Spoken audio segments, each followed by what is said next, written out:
भाई एसोसिएशन की जानिब से रोटी और नान की कीमत में इजाफे का ऐलान।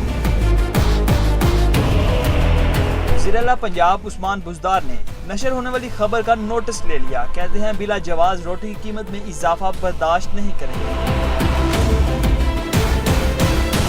नान रोटी की मुकर्ररा कीमत में दस्तयाबी के लिए जरूरी इंतजामी इकदाम किए जाएंगे। सूबाई प्राइस कंट्रोल कमेटी नान रोटी की कीमत में इस्तेकाम के लिए फौरी इकदाम करे। इंतजामी अफसरान कीमत पर कड़ी नजर रखेंगे। दूसरी जानिब नान बाई एसोसिएशन ने 10 जून से रोटी की कीमत 10 रुपए और नान की कीमत 15 रुपए करने का ऐलान कर दिया। ये ऐलान नान बाई एसोसिएशन के हंगामी इजलास में मुतफिका तौर पर किया गया। नान बाई पंजाब के सदर आफ्ताब गिल ने एक माह कबल हुकूमत को अंदिया दिया था कि आटे और मैदे की कीमत कम करवाई जाए, बसूरत दीगर रोटी और नान की कीमत में इजाफा कर दिया जाएगा।